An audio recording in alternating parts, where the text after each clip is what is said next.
Bienvenue donc pour cette dernière journée dès 21 h et je vais maintenant passer la parole à Isabelle Filiosa, Sophie et Vincent qui vont du coup apparaître à l'écran et nous parler de Marseille, ville non violente, ce beau projet. Voilà, et ben à vous. Merci beaucoup Mathieu. Bonjour, bonjour à tous et à toutes. Je suis donc Isabelle Filiosa et je suis psychothérapeute, écrivaine, plus connue dans la parentalité positive. Je suis une psychothérapeute du courant humaniste et donc je suis très ancrée à la fois dans le scientifique, mais aussi dans l'importance de la dimension sociale, parce qu'un être humain n'existe pas, à mes yeux, en dehors de son environnement et ne considérer que l'intrapsychique, eh bien, c'est finalement très limité. Et donc, c'est tout naturellement que je m'intéresse aussi à toutes ces dimensions sociales. J'ai rencontré la non-violence dans les années 80, le MAN ANV, Non-violence actualité. J'ai milité avec eux et j'ai été secrétaire de la coordination des mouvements non-violents pendant 10 ans, il y a 30 ans. Donc, voilà. Mais tout ça, tout ce travail avec la non-violence, ça m'a vraiment renforcée dans cette dimension psychosociale. Et donc, ça m'a toujours habité, c'est toujours présent. J'ai écrit 40 livres sur l'intelligence émotionnelle et sur l'intelligence sociale et aussi sur la parentalité. Je suis plus connue aujourd'hui sur la parentalité positive. Donc, il y a à peine 6 mois, j'étais à Oslo, en Norvège, et là, je découvre quelque chose d'absolument hallucinant. C'était un voyage qui était organisé par l'association Ensemble pour la petite enfance. Et nous étions des élus et des professionnels de petite enfance pour aller à la découverte de la manière dont on traite les enfants en Norvège. Et là, à Oslo, j'apprends que Oslo est une trauma-informed city, une ville informée sur le trauma. J'en tombe de ma chaise, fascinant. Ça veut dire qu'on peut, au niveau d'une ville, transformer les mentalités. Au niveau d'une ville, on peut toucher le cœur des gens et les amener à prendre conscience que derrière toute violence, il y a du trauma et que peut-être, si on s'occupe du trauma, ça peut tout changer. Et donc, revenu avec ça, j'en discute un soir. On était à un dîner d'amis, 4 copains, on était là, on refait le monde. Et j'aurais voulu passer la parole à Vincent, mais il n'est pas là. Alors, à toi, Sophie, tu étais là. Et donc, raconte-nous ce que ça t'a fait d'entendre ça et comment tu t'es embarquée dans ce projet. Merci Isabelle, bonjour à tous et à toutes. Donc moi, je suis Sophie Guérard, je suis adjointe au maire de Marseille avec la plus belle des délégations puisqu'elle s'appelle la place de l'enfant dans la ville et qu'elle concerne la petite enfance, mais également tout ce qui concerne les enfants de 0 à 12 ans et qui n'est pas strictement de l'éducation ou du périscolaire. Donc c'est extrêmement vaste. Je suis également professeure des écoles depuis 22 ans, directrice d'une école maternelle depuis 6 ans. Et donc, lors de ce repas où nous étions 4, donc Vincent Girard, Isabelle, Tariq Ghezali et moi-même, chacun nous présentant dans nos spécialités, on en est arrivé au fait que ce qui nous reliait justement, c'était le regard bienveillant et cette ultra-bienveillance porteuse pour l'être humain et chacun dans nos domaines, en fait. Et moi, ça a résonné très fort en moi, on se l'était dit à ce moment-là, puisque j'ai toujours pratiqué cette bienveillance porteuse avec mes élèves quand j'étais enseignante, un peu à contre-courant, parce que ce n'est pas le modèle standard.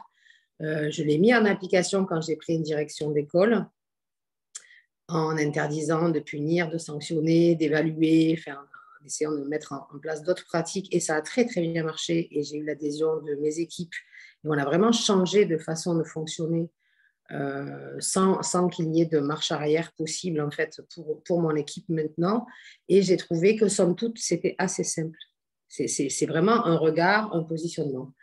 Et puis maintenant, je suis adjointe au maire à la ville de Marseille, donc je peux avoir, à chaque fois, j'étends mon territoire expérimental.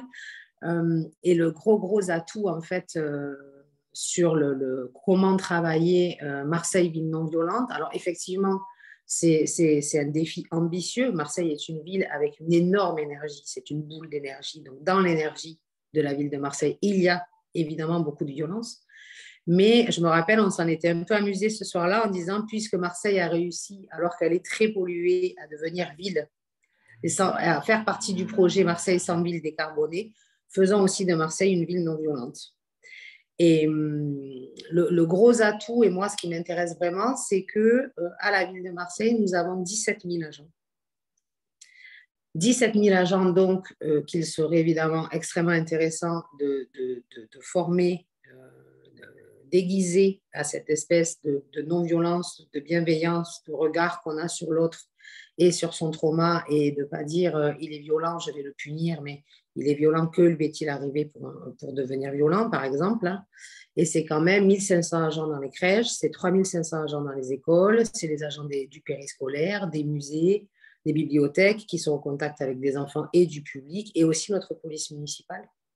Et il me semble que c'est un double enjeu, à la fois pour la ville de Marseille et à la fois 17 000 personnes qui tous les jours vont changer leur regard sur l'autre. Eh bien, ça en fera 34 000, et puis ça en fera 78 000, et puis ça en fera 100 000, et ça fera tache d'huile, parce que je crois beaucoup aussi à ça.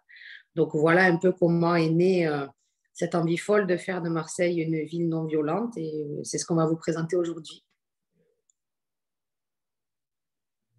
Merci Sophie. Apparemment, Vincent peine à nous rejoindre, mais donc Vincent est un psychiatre chez Vincent Girard. Il est chercheur aussi en santé publique, et il a ce don, d'une part, de rassembler des gens, mais aussi de transformer des rêves, de transformer une impulsion en politique publique. Et donc, on est parti sur ce grand projet. Et je vais maintenant partager mon écran pour vous montrer davantage ce projet.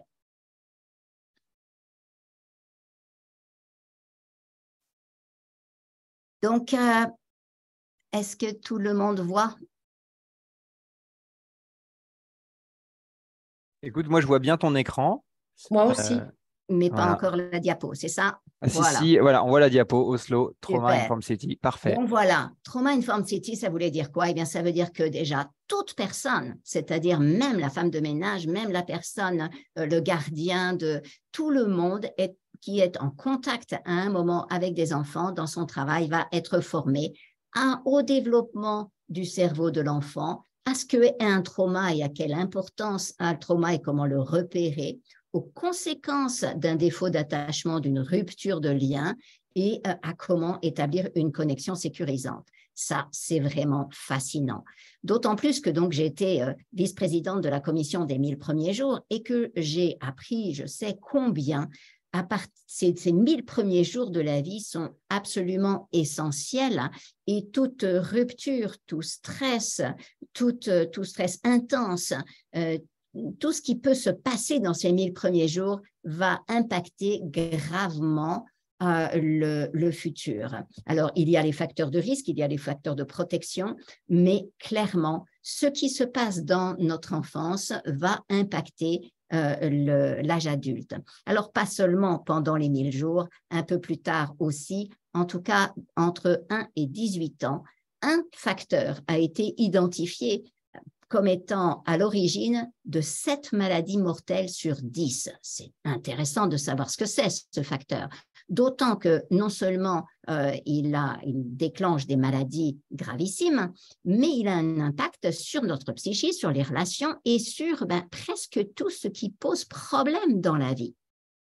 Et ça, c'est ce facteur, c'est le trauma subi dans l'enfance. Alors, le trauma subi dans l'enfance, eh bien, ce peut être 2 grandes dimensions. Il y a 2 formes de trauma. Il y a le stress post-traumatique. Il y a un événement traumatisant, une catastrophe naturelle, ou alors le trauma complexe, c'est-à-dire des événements multiples, ou bien des situations prolongées. Et évidemment, la maltraitance, la négligence, l'inceste ont une place extrêmement importante. Premier trauma, c'est la pauvreté, la guerre, un conflit armé, une catastrophe naturelle, la discrimination, une pandémie. C'est important que nous mesurions combien cette période a été traumatisante, parce qu'il va falloir relancer le développement pour les enfants, être attentif à ça. Et il y a tout ce qu'on appelle aujourd'hui les expériences adverses dans l'enfance. Ce sont ces moments, ces manques en fait, ce que nous n'avons pas reçu ou bien ce que nous avons reçu comme violence. Je vous propose de regarder cette petite vidéo pour prendre conscience de cette dimension. Mathieu, je te laisse faire. Oui. Est-ce que je dois arrêter mon... Je vais te le piquer, j'ai un peu tous les droits maintenant ici, donc voilà. Est-ce que vous voyez bien? Vous voyez bien mon écran? Vas-y. Oui. C'est parti.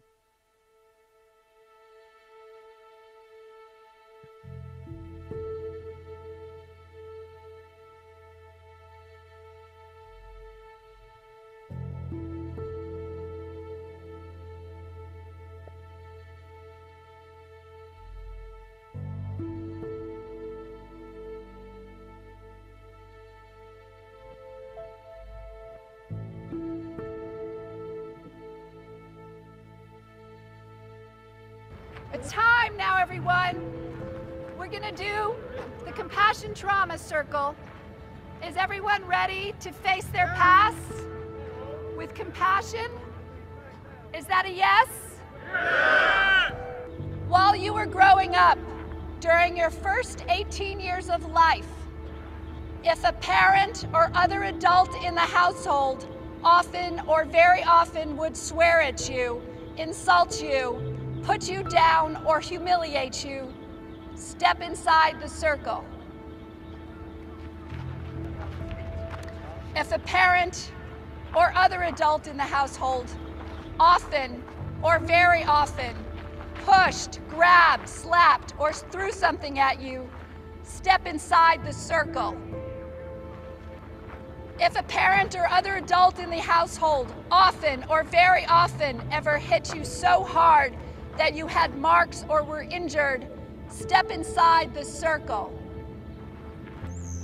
If you often felt that no one in your family loved you or thought you were important or special, step inside the circle. If your family lived in extreme poverty, step inside the circle. Step inside the circle. Step inside the circle. Step inside the circle.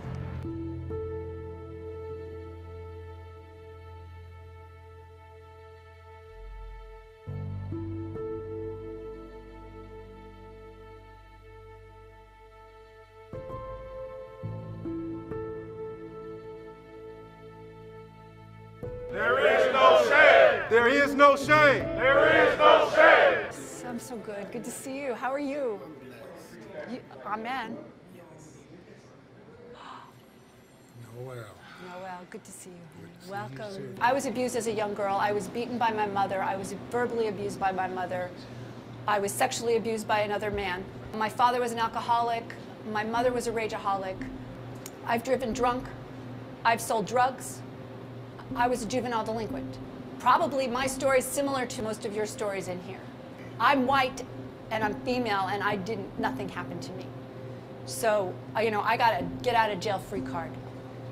And so I'm here now because I see myself in every one of you. I'm a traumatized child, raised by a traumatized child. My mother was traumatized as well as her parents. Like he said, we wasn't born in the world of being evil people. My mother didn't want me. She hid her pregnancy. She tried to flush me down the toilet. But as I learned about these things, I always asked myself what was wrong with me.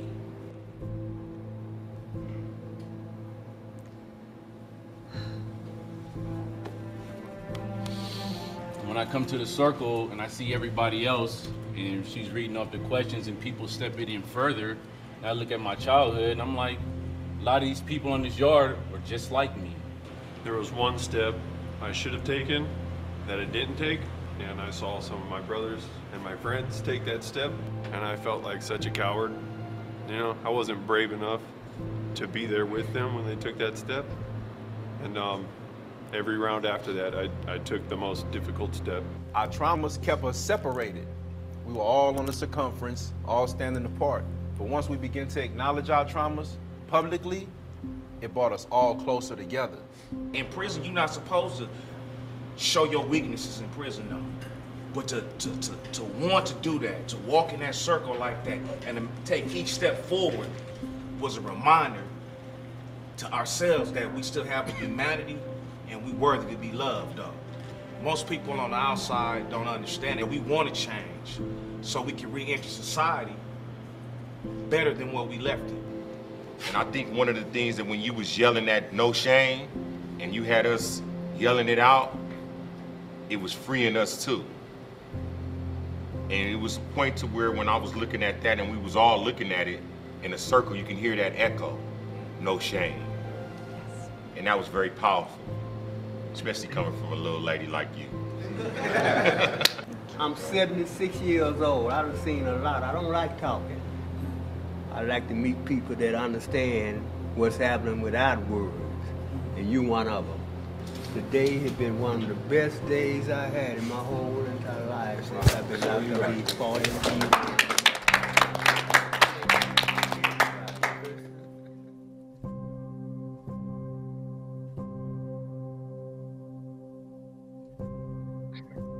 Your true spirits are not violent.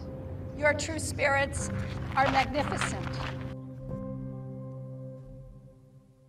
C'est bon, Mathieu, on peut... Horseman, founder of the Compassion Prison on peut Project. arrêter là. Ok, merci. Je prends la main alors. Ok, je repars sur...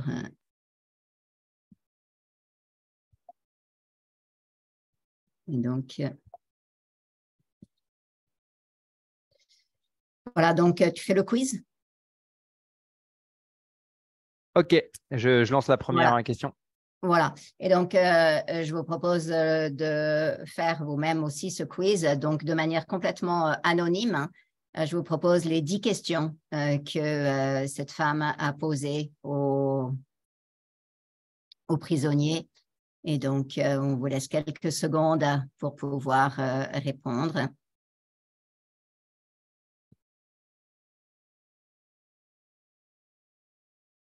Je laisse encore 5 secondes. Tourne. Ouais. Ouais. Je pense que tu peux tourner plus vite. Parce que la question est un peu longue à lire. Ah, ok, d'accord, pardon. Donc voilà les résultats. Ok. Continue.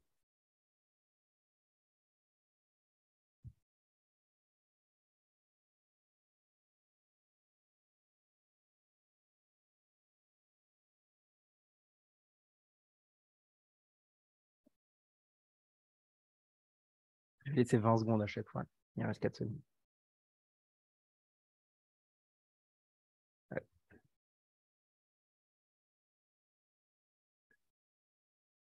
Bon, on voit que notre public n'est pas trop traumatisé.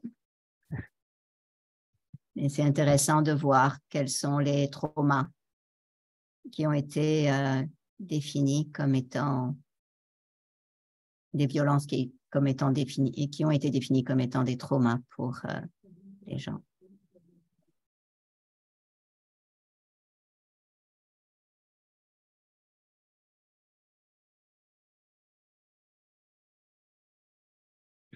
Ça répond encore.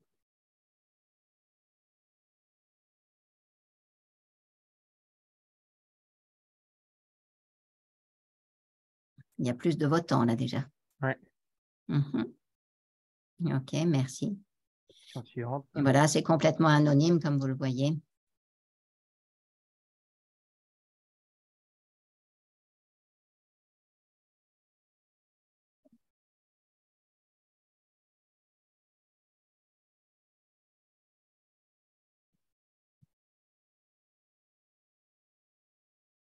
Cinq secondes.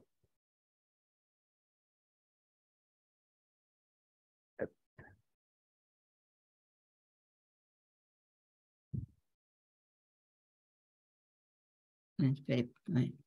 C'est un suivant. Ouais.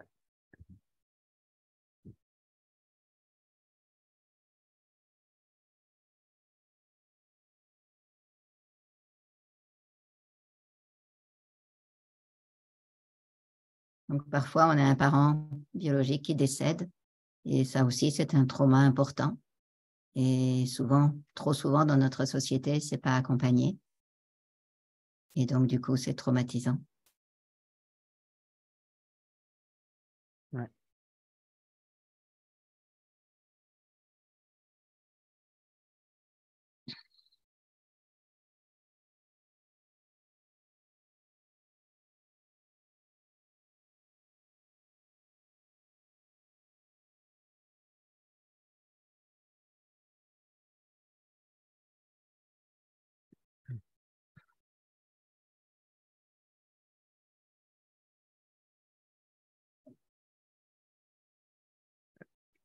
Il reste 3 questions.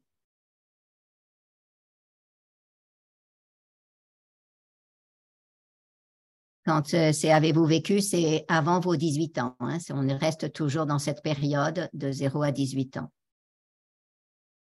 Est-ce qu'une personne dans votre foyer, dans la famille, quelqu'un qui vivait sous le même toit, avait un problème d'alcool ou de drogue?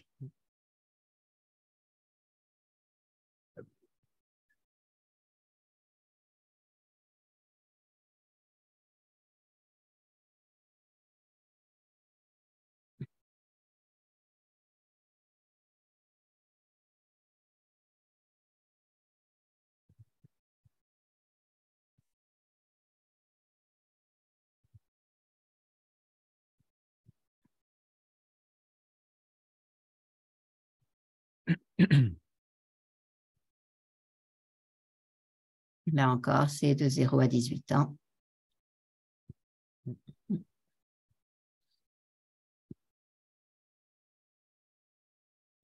Et la dernière question.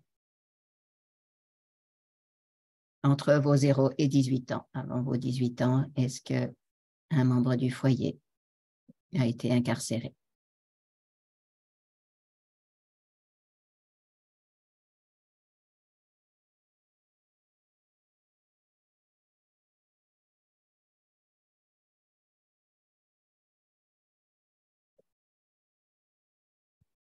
Et voilà. Je te Je redonne dois marquer l'avance. trauma 9. Normalement, il y en a 10, mais bon, j'ai dû en zapper un. Ah, il n'y en avait que 9 dans le document. Ok, ben, j'en ai zappé un. Voilà, vous le trouverez un peu partout sur Internet. Mais donc, ce qui est spectaculaire, c'est qu'on ne se rend pas compte à quel point le trauma est répandu. Donc, pas forcément dans notre groupe là, mais sur la population générale, 2 personnes sur 3 ont vécu au moins un trauma. Et parmi ces personnes, 87%, donc une immense majorité, en ont vécu plus d'un. Une personne sur 8 a vécu 4 traumas au moins. Et lorsqu'on vit 4 traumas, eh bien, la vie est vraiment très, très difficile et le chemin vers la violence est vraiment glissant. Pourquoi? Comment est-ce que ça se passe? Eh bien, regardons comment se construit le cerveau du bébé. Pour quelles raisons est-ce que le trauma est si impactant? Et plus on est petit, plus ça va impacter. Le cerveau se construit en associant, en fait, le bébé, le bébé, quand il vient au monde, il a déjà tous les neurones qu'il va avoir plus tard, presque autant qu'un adulte, mais par contre, il n'a pas encore beaucoup de connexions entre les neurones et donc ces connexions vont se faire au fur et à mesure de l'expérience de ces mouvements. Quand 2 neurones sont activés en même temps, sont allumés en même temps, ils vont se coordonner, ils vont se relier et c'est ce qui nous permet petit à petit de donner sens à notre expérience. Un bébé, dans la première année de sa vie, fait 1 million de connexions par seconde. Et donc, il prend dans son environnement, dans ses interactions avec les personnes qui prennent soin de lui, avec son environnement, il construit sa vision du monde, il construit son expérience du monde. Avant, on pensait que lorsque un enfant avait peur, ou un adulte, on pensait que la peur, ça fonctionnait en « je vois un danger » et du coup, ça déclenche mon circuit de peur. S'il y a un danger, j'ai peur. Aujourd'hui, les scientifiques disent « c'est pas tout à fait ça le cerveau d'un humain ». Le cerveau d'un humain, il est dans la peur par défaut, dans l'insécurité par défaut. Et il va chercher, le cerveau en permanence est construit pour scanner dans l'environnement où est-ce que je peux trouver de la sécurité, comment je peux m'appuyer et trouver de la sécurité. Et cette vision, elle renverse complètement les choses parce que lorsque un enfant, un bébé, un petit, un enfant, on le met tout seul dans sa chambre, s'il n'y a pas de danger, on se dit, bon, ben, il n'y a pas de danger. Mais en fait, si on se dit, il est en insécurité de base, alors ça signifie que nous avons à lui fournir de la sécurité. Et ce n'est pas parce qu'il n'y a pas de danger qu'il va être en sécurité, c'est parce que il va pouvoir sentir l'odeur de ses parents, il va pouvoir voir l'image, entendre la voix des parents, etc. Il a besoin de preuves de manifestation. Tous les humains, lorsqu'on rencontre des nouvelles personnes, lorsqu'on rencontre qui que ce soit, c'est important de mesurer qu'il est en insécurité par défaut. Et particulièrement quelqu'un qui a été traumatisé, il va être encore plus en insécurité par défaut. Et donc, on ne peut plus aller vers les gens en se disant « Ah, il est en sécurité puisque je ne suis pas un danger, du coup, je vais pouvoir rentrer en contact. » Non, a priori, il est en insécurité et donc, pour tisser du lien, pour rentrer en relation, j'ai besoin de fournir de la sécurité à la personne en face de moi. La neuroception, c'est ce circuit que nous avons qui nous permet de définir est-ce que je suis en sécurité, auquel cas je me sens en confiance et du coup je peux jouer, je peux travailler, je peux socialiser.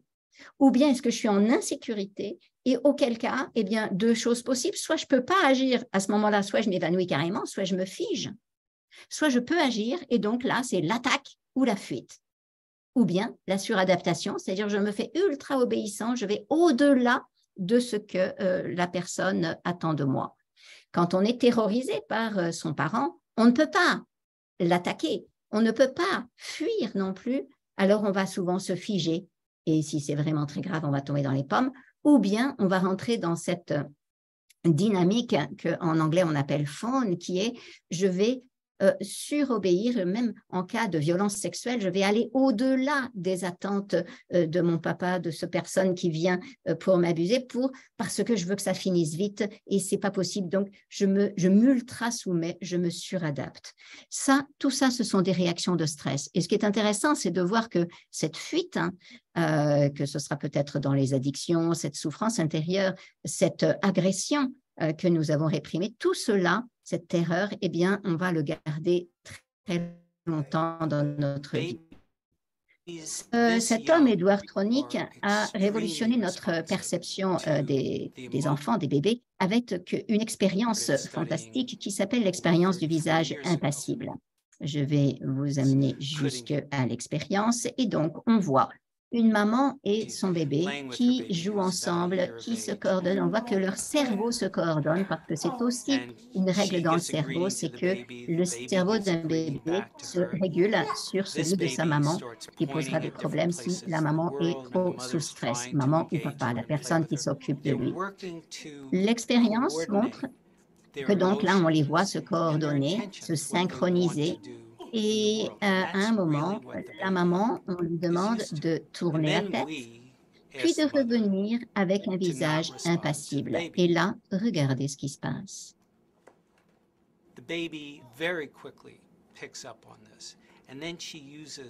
Donc, elle commence à chercher à utiliser tout ce qu'elle sait faire pour récupérer l'attention de sa maman. Elle lui sourit, ce qui explique pourquoi nos enfants nous sourient quand on les punit, quand on leur crie dessus. Elle cherche à montrer, ça marchait tout à l'heure. Elle cherche à aller vers sa maman et ça nous montre comment les enfants deviennent hyper demandeurs et dépendants, mais rapidement. Et elle ne sait plus comment faire. Elle crie ce cri pour tenter d'attirer cette attention, puis elle commence à se faire mal et elle ne sait plus comment faire, elle cherche de l'aide et elle va perdre le contrôle de sa posture. C'est ce qui se passe lorsqu'il y a cette rupture et malheureusement, on peut mesurer que nombre de parents ont un visage impassible de nos jours quand ils sont sur leur téléphone portable en train de regarder leur écran. Et voyez quand même la rapidité avec laquelle ça se reconstruit. Nous sommes sans arrêt dans la vie en train de faire des ruptures, mais on se réattache. Par contre, parfois, on refuse de se réattacher, on refuse de revenir dans la relation parce qu'on veut que l'enfant comprenne qu'il a été puni, etc. Et donc, quand on est dans cette dynamique, eh bien oui, ça traumatise. La loi du 10 juillet 2019, elle proclame que l'autorité parentale s'exerce sans violence physique ou psychologique. Ben oui, c'est sûr, mais d'abord, la plupart des gens ne savent même pas ce qu'est violence. On ne mesure pas toujours que c'est une violence de regarder son téléphone portable quand un enfant nous demande de l'attention. Il y a toutes sortes de choses qu'on ne mesure pas comme étant des violences. Seulement, voilà. Face à un bébé qui pleure, face à un bébé qui est demandeur, face à un ado, face à nos enfants, lorsqu'ils ont des comportements débordants, eh bien, nous, les parents, nous ne sommes pas égaux. Nous avons tendance soit à fuir, nous figer, et souvent, comme nous sommes responsables de l'enfant, nous avons tendance à attaquer. Et donc, cette loi qui nous interdit la violence, eh bien, on ne sait pas toujours bien l'appliquer. On est rapidement épuisé. Et puis, il y a cette transmission entre mon cerveau et celui du bébé. Et donc, le stress est contagieux et passe dans le cerveau aussi de l'enfant et abîme. On sait aujourd'hui que le cerveau est vraiment gravement impacté par le trauma. Là, on voit bien sur l'image la différence entre, à gauche, un cerveau en pleine santé et on voit qu'il est allumé dans toutes sortes de zones. Et on voit sur un cerveau à droite qui est de quelqu'un qui a subi des violences, qui est traumatisé. Et on voit qu'il y a des zones entières qui peinent à s'allumer. Et on voit aussi que c'est vraiment lié. Déjà, on voit il y a pas au centre, il manque vraiment des choses. Il n'y a pas de coordination entre les deux dimensions du cerveau, les deux hémisphères. Et puis surtout, il y a vraiment un gros problème sur le cerveau préfrontal, sur l'avant, le haut dans cette image, c'est le nez, c'est l'avant. Et donc, sur cet avant du cerveau et sur les connexions avec les zones en arrière. Une autre façon de regarder les choses, voilà ce qui se passe, un cerveau qui est abîmé par le trauma. C'est-à-dire que ce qui est important de mesurer, c'est que le traumatisme n'abîme pas seulement psychologiquement. Ça ne sont pas seulement des problèmes psychologiques, hein. C'est réellement des problèmes dans le cerveau qui n'a pas pu se développer correctement. Et donc, toute cette zone préfrontale ici, elle est moins développée, la substance blanche c'est moins développée, il y a moins de connexion avec les autres zones du cerveau à l'arrière et donc toute cette zone, elle nous sert à réfléchir, à penser, à mesurer l'impact de nos actes, elle nous sert à l'empathie, elle nous sert à lire les émotions d'autrui, elle nous permet de nous diriger, elle nous permet une bonne socialisation. Et lorsque elle n'est pas suffisamment active et pas suffisamment connectée avec les autres zones, elle ne va pas pouvoir inhiber nos réactions, nos impulsions violentes. Ici, c'est l'amygdale. Et ce petit point rouge, cette amygdale donc, que nous avons dans le cerveau, ce n'est pas l'amygdale que nous avons dans la gorge, bien sûr.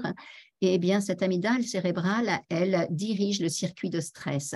Et lorsque on a été traumatisé, l'amygdale est surdimensionnée, elle est grossie et surréactive. Et donc, pour le moindre truc, hop, ça part, on part en stress. Et comme en plus, on n'a pas le cerveau préfrontal qui nous permet de véritablement freiner ça, eh bien, c'est forcément à risque. Le cervelet est moins bien développé aussi. Le corps calleux qui permet donc l'intégration entre les deux dimensions, les deux hémisphères. Et puis, ce fil rouge-là, c'est une symbolisation du circuit de la récompense, hein, c'est-à-dire ce qui nous motive. Et donc, le circuit de la récompense est vraiment très perturbé chez les gens qui ont subi de nombreux traumatismes et ils peuvent trouver du coup du plaisir à la bagarre, du plaisir à dominer. Et ça, c'est sûr que ça fait un cerveau qui va être particulièrement à risque de commettre des violences. Et donc, ce qui est important, c'est de mesurer que personne n'est violent parce qu'il le désire, personne n'est mauvais, personne n'a un problème en tant que personne, c'est seulement qu'il nous est arrivé quelque chose, il est arrivé quelque chose à cette personne, elle a subi du trauma et du coup, son cerveau est abîmé. La bonne nouvelle, c'est que le cerveau est extrêmement plastique et que oui, on peut réparer le cerveau, mais on peut le réparer à condition de regarder la réalité, à condition de mesurer, à condition de ne pas retraumatiser les gens régulièrement. Maintenant, on le sait, la recherche l'a démontré, on ne peut plus le nier. Le trauma impacte le neurodéveloppement et ça produit des changements dans le cerveau qui vont entraîner toutes sortes de difficultés, de déficiences sur le plan émotionnel, évidemment social et aussi sur le plan cognitif.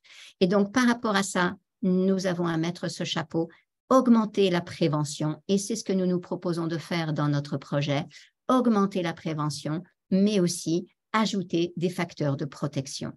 Il est essentiel maintenant de cesser de chercher à mettre des couvercles sur les problèmes pour essayer de les limiter. Quand on est dans notre cuisine et que le lait déborde, eh bien, on ne met pas un couvercle sur le lait parce que sinon, eh bien, ça va juste quand même déborder de la casserole et puis on aura de la peine à tenir le couvercle. Non, dans notre cuisine, on sait ce qu'on fait, on éteint le gaz. Et donc, c'est ça qu'on a à faire dans notre société, plutôt que de chercher à se battre et à enfermer les gens parce qu'ils ont été violents, à punir les gens, etc.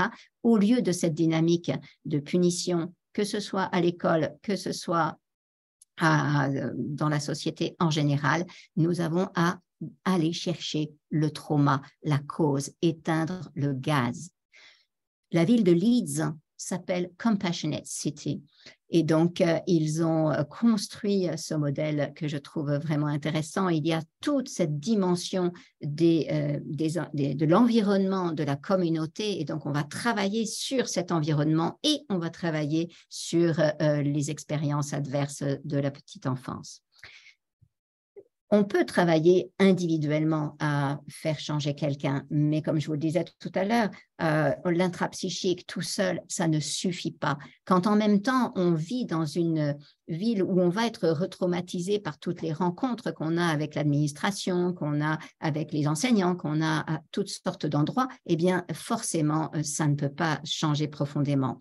Et donc, faire une transformation à l'échelle d'une ville, devenir une ville sensibilisée au trauma, ça, c'est vraiment quelque chose que nous pouvons, dont nous pouvons rêver et qui peut être fait. Alors, ça existe dans de nombreuses villes maintenant. Et donc, Marseille, ville non violente, de quoi il s'agit? Eh bien, il s'agit donc de changer de regard sur la violence, sur les agressions. Et au lieu d'avoir ce regard jugeant, eh bien, nous allons avoir ce regard de compassion. Et les transgressions, les débordements, les addictions, en fait, tous les comportements disproportionnés, on peut se dire c'est probablement proportionné à autre chose. Et on va passer de ce regard dur, qu'est-ce qui ne va pas chez toi, à mais qu'est-ce qui t'est arrivé? Il y a 4 R dans cette approche de trauma informed. Réaliser d'abord combien le trauma est répandu, et donc c'est ce que nous avons commencé à faire. Reconnaître comment cela a impacté la personne, désolée pour les erreurs d'orthographe. On va répondre aussi, comment faire pour répondre de manière à ce que la personne en face de nous se sente entendue, comprise, accueillie. Et puis, on va apprendre aussi à résister à la traumatisation. C'est un mouvement qui prend de l'ampleur de nos jours. Ça a commencé à Tarpon Springs, en Floride, un peu comme pour nous à Marseille. C'était en mi-2010, des copines qui discutent et déjà en février 2011, elles lancent une action pour prévenir le trauma chez l'enfant. Et c'est Tarpon Springs sera la première ville qui sera déclarée Trauma Informed Community. Philadelphie en 2011 et depuis de nombreuses autres villes dans le monde. Oslo, ça fait 2 ans. Marseille, eh bien peut-être cette année. Et puis, il semble que Montpellier va aussi lancer cette dynamique.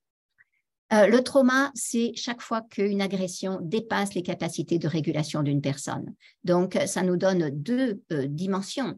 On va faire de la prévention pour diminuer le danger, mais aussi on peut travailler à augmenter le pouvoir de chacun. Et augmenter le pouvoir de chacun, c'est en fournissant à chacun davantage de connexions pour qu'il tisse sa sécurité intérieure. C'est donner à chacun davantage de choix, davantage de paroles pour qu'il construise la confiance à ses personnes propres. Et c'est fournir à chacun davantage d'autonomie toujours pour qu'il développe la confiance en ses compétences. Et on rejoint les 6 principes de Trauma Informed: assurer la sécurité, donner du pouvoir à chacun, restaurer le pouvoir de chacun sur sa propre vie. On reste dans une grande authenticité et transparence. On fait ensemble et donc on s'appuie sur le support par les pairs, par la coopération, par un modèle psychosocial orienté rétablissement. La positivité, c'est toujours une approche qui est basée sur les forces. On regarde d'abord ce qui fonctionne plutôt que de regarder ce qui ne va pas. Et bien sûr, on s'adapte à la culture, à l'histoire et on tient compte des questions de genre. Les étapes, eh bien, c'est s'informer sur ce qu'est le trauma, sur la prévalence, l'impact, etc. Et faire travailler des structures, les groupes et les communautés. Mais ça veut dire quoi, toutes ces informations qui sont nouvelles? Donc d'abord, on fait de l'information générale, puis on fait travailler chacun de manière à ce que chacun dans sa structure, chez lui, dise, mais en fait, de quoi il nous faut? Qu'est-ce qu'il nous faut pour pouvoir devenir trauma-informed? Ensuite, on développe bien sûr en même temps un réseau sensible au trauma, un réseau non violent, et on forme ensuite aux compétences, aux pratiques. Et vraiment, l'idée, c'est comment faire pour implémenter ces compétences. Et puis, bien sûr, ensuite, on formera des formateurs. Alors, il y a 2 jours, on a commencé les travaux. On va vous proposer on était en réunion à Marseille, dans une salle de la mairie. Et nous avons commencé à travailler tous ensemble. Donc nous avons une beaucoup démarche importante aussi participative. Il y à avait valoriser. un certain nombre d'associations qui étaient présentes. Et à tous les niveaux. Favorable. Nous avons travaillé de façon on voit qu'il y a quand même des sujets. Pas la police qui s'occupe pas mal de ça. Non violente. Comment est-ce qu'on va faire pour alors, l'idée de base sur laquelle on est parti, c'est Isabelle, renforcer les capacités on t'entend des plus trop. Est-ce que tu peux couper le son de la des vidéo peut-être? J'ai l'impression que tu peux à droite, tout à droite de l'avancée là. Ouais. Posture bienveillante. Et on est parti de ça pour voir quelles étaient nos forces. Donc, beaucoup d'acteurs, une volonté, une envie de faire et de l'énergie. Richesse, la pluralité des richesses, les diversités. Voilà, sur le Voilà, donc je vous mets quelques images de notre première réunion. Voilà, cela, ben, vous découvrez Vincent Girard qu'on n'a pas réussi à voir tout à l'heure. Le voilà, notre psychiatre chef de projet. Et donc, il paraît que c'est la veille de la journée de la femme, donc on fera une thématique femme. Une annonce, voilà, juste la petite annonce. Il paraît que c'est la veille de la journée de la femme, donc on fera une... Il y a 10 items en fait qui les font avancer. Donc, non. Vincent Isabelle, parce que c'est, je pense, une de mes plus... Il y a plusieurs personnes qui ont dit... Voilà, et donc c'est parti. Nous étions 45 lors de cette réunion. Et ça, c'était fantastique parce que en mai, j'étais toute seule à découvrir ça à Oslo. En juin, on était 4 et là, en décembre, on est 45 et on sera encore plus nombreux dès la prochaine fois. Notre prochaine réunion. Ah oui, juste avant, je voulais vous dire que Philadelphie, donc qui a commencé en 2011, ils ont tellement progressé, la ville de Philadelphie a tellement changé qu'ils ont fermé cette prison et pour moi, c'est un beau symbole. Elle a été fermée en 2018, donc bien sûr parce qu'elle était obsolète, mais ils ont choisi de ne pas reconstruire sur un terrain qu'ils avaient pourtant déjà acheté pour faire une prison, mais parce qu'il y a beaucoup moins de monde à mettre en prison. Donc, Trauma Informed n'est peut-être pas la seule dimension, mais c'est une dimension extrêmement importante. Et les gens de Philadelphie disent qu'aujourd'hui, ils se sentent en sécurité dans leur ville et ils ont bien plus de sourires qu'avant. Donc, ça nous dit que c'est possible. Et donc, notre prochaine réunion, elle aura lieu le 7 mars 2023 à Marseille. Et voilà, j'espère que ça vous donne envie et de partager ça. Et voilà, je suis contente en tout cas d'avoir pu être avec vous pour vous présenter ce projet extrêmement ambitieux, mais réaliste, puisque d'autres l'ont fait. Pourquoi pas nous? Tu veux ajouter un mot, Sophie, avant qu'on laisse… Non, merci beaucoup Isabelle pour ta présentation et voilà, de dire qu'on a vraiment envie de mener cette expérience, que les 50 personnes qui avaient à la réunion de jeudi soir représentent toutes des organismes ou les associations. Enfin, c'était 50 personnes, mais qui en représentaient énormément. Hein. Il y avait quand même le planning familial, l'ARS. Enfin, voilà, c'était pas juste des individus, c'était des associations, des organismes importants. Et voilà, de toute façon, nous, on est partis et nous connaissant, on ne va pas s'arrêter en route. Hein, c'est pas l'idée. Et si le projet vous semble porteur de sens et d'amélioration de la société pour la non-violence, eh bien, soutenez-nous parce que c'est toujours pareil. L'argent, c'est un petit peu le nerf de la guerre parfois. Merci beaucoup. Merci Sophie et merci à la mairie de Marseille de soutenir ce projet. Et tu l'as souligné, l'ARS est aussi tout à fait dans le soutien du projet et a décidé de l'accompagner. Donc oui, nous sommes bien accompagnés. C'est vraiment stupéfiant de voir l'enthousiasme que ce projet suscite, bien parce qu'on en a tous besoin et c'est tout ce qu'on cherche à l'intérieur, se guérir de ces traumas et changer le monde. À bientôt. Merci beaucoup Isabelle et Sophie, c'était vraiment passionnant. C'est une approche très intéressante d'essayer d'avoir des… Il y a François Marchand qui te dit merci, qui est à côté de moi, qui écoute. Voilà. Et c'est vrai que impressionnant cet effet à Philadelphie de fermer une prison quand dans d'autres pays on fait qu'en construire, c'est quand même… c'est ça. C'est quand même très intéressant. Je crois qu'il y a Étienne Godino qui a levé la main. Il a peut-être une réflexion. Si tu as encore 5 minutes, je vais lui permettre de parler. Bonjour Étienne. Je ne sais pas si ça fonctionne. Non, j'applaudissais simplement. Je n'ai pas de questions. J'applaudis de tout cœur. Bravo Isabelle. Merci. Eh ben, c'est très bien déjà. Merci de cet applaudissement vocal du coup. Et voilà, merci Isabelle, merci Sophie encore, c'était très intéressant. On va suivre de près ça, comme dit Prune, on a hâte de connaître la suite du projet, on va suivre ça de près.